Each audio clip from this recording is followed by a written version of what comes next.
One pitch changed everything for Donnie Moore. One strike from glory, he had the baseball world at his feet. But in a heartbeat, his life took a turn so dark, it would end in tragedy no one could have imagined. October 12, 1986. Anaheim Stadium was electric. The California Angels starter Mike Witt had been masterful for 8 innings. Then he faltered. A leadoff single to Bill Buckner. A crushing 2-run homer by Don Baylor cut the lead to 5-4. Manager Gene Mauch pulled Witt for lefty Gary Lucas to face left-handed hitter Rich Gedman. Lucas hit Gedman with his very first pitch. Now there were runners on first and second with 1 out. Mauch had no choice but to bring in his closer. Donnie Moore stood on that mound facing Dave Henderson, a backup outfielder who'd struck out his last at-bat. Ironically, Henderson had committed a fielding error earlier that led to a 2-run Angels homer. He was nursing a sore leg and struggling all series. Moore got ahead 2-2. One more strike, and the Angels would win the pennant. The tension was crushing. Moore had been throwing fastballs that Henderson kept fouling off, so he decided to surprise him with his split-finger fastball. But as Moore later admitted, it was right in his swing. Henderson crushed it deep into the left center field seats. 2-run homer. Boston took a 6-5 lead. The stadium fell silent. Al Michaels called it one for the ages. But for Moore, it was the beginning of the end. The game wasn't over. The Angels tied it in the 9th, forcing extra innings. Moore stayed in. In the 11th inning, he faced Henderson again. This time, Henderson hit a sacrifice fly for the go-ahead run. Boston won 7-6. The Angels were shell-shocked. They lost Games 6 and 7 back in Boston. Their World Series dream was shattered. That home run would haunt Moore forever. But the truth about what happened to him is deeper, darker, and more tragic than the headlines ever told. Donnie Ray Moore was born February 13, 1954 in Lubbock, Texas. He was the 3rd overall pick in the 1973 amateur draft, chosen right behind future Hall of Famers Robin Yount and Dave Winfield. For over a decade, he bounced between 5 different teams as a journeyman pitcher: Chicago Cubs, St. Louis Cardinals, Milwaukee Brewers, Atlanta Braves. He never quite found his footing. Then he found his home with the California Angels. 1985 was Moore's career year. He posted a sparkling 1.92 ERA with 31 saves in 65 appearances, earning his first and only All-Star selection. He was dominant, striking out 72 batters in 103 innings. The Angels rewarded him with a massive 3-year, $3 million contract. That's over $6.5 million today. He was their highest-paid reliever. The pressure was enormous. Moore seemed ready for it.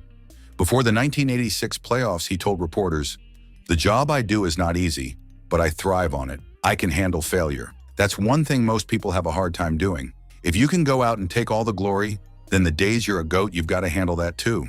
Those words would prove tragically ironic. What nobody knew was that Moore was already falling apart physically. He'd missed a full month early in the 1986 season with what doctors initially called a rib cage strain. When they dug deeper, they found something much worse: a bone spur growing dangerously close to his spinal cord. His right shoulder throbbed constantly. He was taking a cocktail of medications just to function: nerve-blocking agents, cortisone shots, painkillers. The chronic pain triggered debilitating migraines that plagued him daily. After Game 5, Moore briefly let his guard down. He admitted to reporters that his arm hurt every time he threw a baseball, but he quickly recanted those comments. In baseball's culture, players didn't show weakness. You played through pain, or you didn't play at all. The numbers tell the real story. In 1985, his All-Star year, Moore pitched in 65 games with a 1.92 ERA. In 1986, those numbers dropped to 49 games and a 2.97 ERA. By 1987, he managed just 14 appearances. In 1988, his final year, he posted a 4.1 ERA in 27 games. The home run didn't start his decline, it just put an exclamation point on it. After the crushing loss, Moore became the primary target for blame throughout Southern California. As the only African-American player on the Angels roster, he was singled out in ways his teammates weren't. Fans booed him relentlessly whenever he took the field at home. The media coverage was brutal and relentless. Radio call-in shows dissected his failure daily. A year after the home run, Moore confessed to reporters that he would think about it until the day I die. Those words proved prophetic. His agent and former teammates later said the fans and media destroyed him over that single pitch. The public fixation on his failure became completely inescapable. Every appearance was a reminder of October 12th. Moore's body continued to break down. Elbow problems limited him to those 14 appearances in 1987. By 1988, his performance had plummeted. The Angels released him. He signed with Kansas City but played briefly in the minors before being released again in June 1989. At 35, his career was over. His personal life crumbled too. The financial security of his contract was gone. He couldn't afford the house in Anaheim Hills anymore. His marriage to Tanya, his high school sweetheart, was in crisis.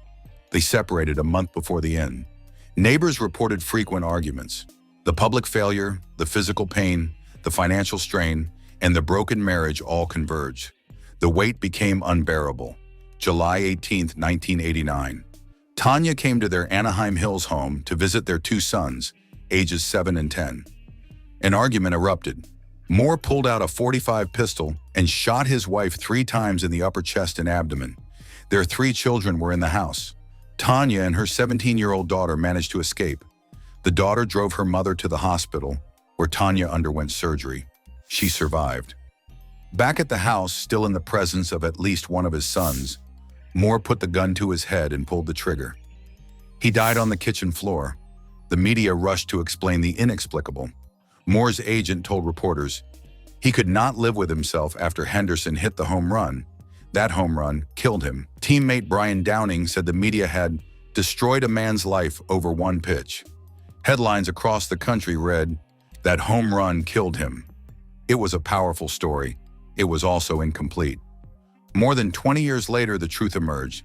In 2001, Tanya Moore revealed the dark secret that had defined their marriage. Donnie had physically abused her every time something would go wrong in his life. The violence was the reason she'd left him. His attack on her wasn't an irrational break. It was the culmination of years of domestic abuse. Former teammate Don Sutton reflected that Moore was a gentle, kind person, publicly, and he never would have imagined he had such a dark secret. The home run was a convenient explanation for an act rooted in a long-standing pattern of violence. Other athletes became scapegoats too. Ralph Branca gave up the shot heard round the world in 1951. Bill Buckner made his infamous error in the 1986 World Series. Both endured immense public scrutiny. Both found ways to move forward, rebuild their lives, and even profit from their notoriety. Moore's story is fundamentally different. His public failure didn't create a monster. It was the final trigger for a man whose private demons had been festering for years. The home run amplified existing problems, but didn't cause them.